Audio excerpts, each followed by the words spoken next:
Hi అండి. Welcome back to my channel. ఈరోజు simple and టేస్టీగా ఎగ్ కర్రీ చేసి చూపించబోతున్నానండి.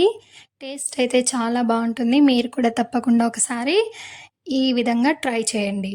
ముందుగా ఒక బౌల్లో ఎగ్స్ తీసుకొని అందులోకి కొద్దిగా ఉప్పు వేసి ఉడికించి తీసుకోవాలి. ఇలా ఉడికించుకున్న గుడ్లను ఒక ప్లేట్లోకి తీసుకొని ఒక్కొక్క గుడ్డును ఇలా నైఫ్ సాయంతో 2 ముక్కలుగా చేసుకోవాలి.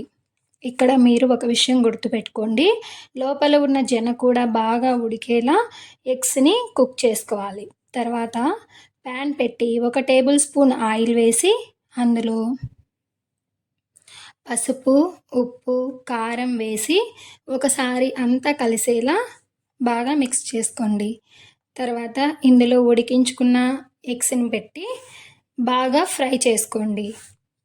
ఈ ఎగ్స్‌లో నుంచి బయటికి రాకుండా ఉండాలంటే ముందుగా ఆ ఎగ్స్‌ని మనం ఫ్రై చేసుకునేటప్పుడు ఫోర్క్ సాయంతో తిప్పుకోండి.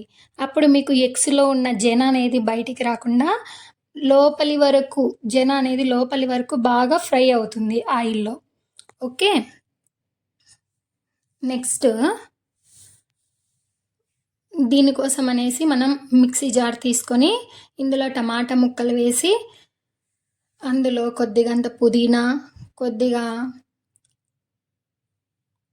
కొత్తిమీర, ఒక 2 పచ్చిమిర్చి ముక్కలు,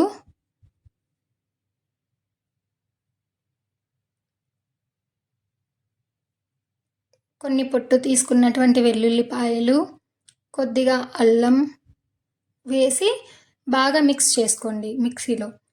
తర్వాత ఇందులో వాటర్ ఏం వేయాల్సిన అవసరం లేదండి.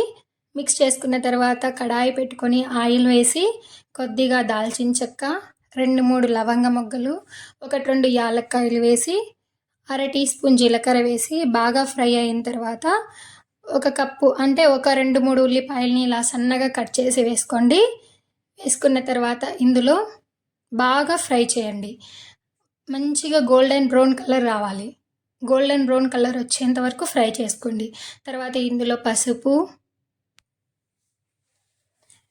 కారం, ఉప్పు, ధనియా పౌడర్,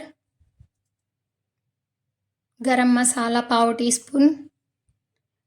స్పూన్ జీలకర్ర పౌడర్, ఒక 2 కరివేపాకు రెమ్మలు వేసుకోండి. కరివేపాకు బాగా మంచిగా స్మెల్ ఉన్నది తీసుకొని వేసుకోండి. అప్పుడు కూరకు మంచి ఫ్లేవర్ వస్తుంది.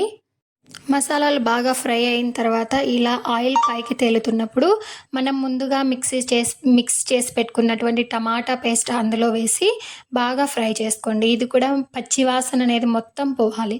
పోయిన తర్వాత అందులోకి పెరుగుని బాగా బీట్ చేసుకొని గ్యాస్ ఆఫ్ చేసి వేయండి. అప్పుడు మనకు పెరుగు అన్నది ఇరిగిపోకుండా మంచి క్రీమీ స్ట్రక్చర్ అనేది వస్తుంది.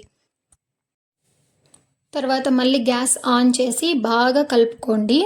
అందులో నుంచి ఇప్పుడు ఆయిల్ అనేది పైకి తేలుతున్నప్పుడు తగినన్ని వాటర్ వేసుకొని మూత పెట్టి బాగా కుక్ చేసుకోండి. అంటే బాగా తెరలాలన్నమాట. అలా కుక్ చేసుకున్న తర్వాత అందులోకి మనం ఫ్రై చేసి పెట్టుకున్న ఎగ్ పీసులను వేసుకొని ఇందులో పైన కొద్దిగంత కసూరి మేతి వేసి అలా కలపండి. ఇలా కసూరి మేతి వేయడం వల్ల కూరకి మంచి ఫ్లేవర్ అనేది యాడ్ అవుతుందండి.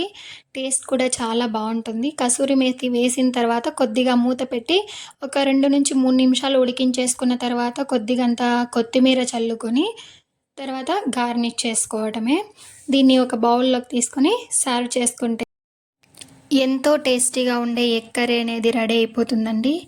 చూసారు కదా, కలర్ కానీ స్ట్రక్చర్ కానీ ఎంత బాగొచ్చిందో. మీరు కూడా ఈ విధంగా ఒకసారి ట్రై చేయండి. మీకు కూడా తప్పకుండా నచ్చుతుంది. మీకు ఈ వీడియో నచ్చినట్లయితే లైక్ చేసి, షేర్ చేసి, సబ్స్క్రైబ్ చేయండి. Thanks for watching.